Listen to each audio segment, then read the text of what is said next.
নমস্কার, কেমন আছেন সবাই? আবারও চলে এসেছি নতুন ভিডিওর সঙ্গে। হেলদি অ্যান্ড টেস্টি ফুডে আপনাদের অনেক অনেক স্বাগত। আজকে বানাবো থালকুনি শাকের ভাপা। অনেকেই বাটাও বলে থাকেন, আরও নতুন কোনো নাম থাকলে অবশ্যই জানাবেন। এই থালকুনি পাতার উপকারিতা তো প্রচুর জানেন, আর এটা সপ্তাহে একবার খেয়ে থাকলে আরও বেশি উপকারিতা পাওয়া যায়। এই ভাপা বা বাটা খেতে কিন্তু অসাধারণ। এটা দিয়েই সমস্ত ভাত খাওয়া হয়ে যাবে। যারা খেয়েছেন তারা তো জানেনই, যারা খাননি অবশ্যই কিন্তু একবার ট্রাই করে দেখবেন।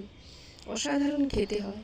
তাই আমি বাগান থেকে কিছুটা থালকুনি পাতা তুলে নিয়ে এসেছি, পরিষ্কার করে ধুয়ে তাকে আদা, কাঁচা লঙ্কা, রসুন দিয়ে ভালো করে মসৃণ করে বেটেছি। আপনারা চাইলে মিক্সি বাটিতেও বেটে নিতে পারেন, সেটা বাটলে একটু জল জল ভাব হয়ে যায়। আমি একটু শক্ত শক্ত করে বাটার জন্যই আমি শিলে বেটেছি। তারপরে ওটাকে বাটার পরে আমি বাটিতে তুলে নিয়েছি, নিয়ে একটা হাতাতে সরষার তেল আর কালো জিরে গরম করেছি। যেহেতু আমি কড়াইতে নাড়বো না, ওই জন্য কালো জিরেটাকে হালকা একটু ভাজার জন্য হাতা দিয়ে গরম করেছি।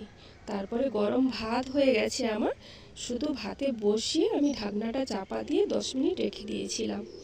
এটি ভাতের সঙ্গে এত দারুণ এর একটা গন্ধ, আর খেতে অসাধারণ।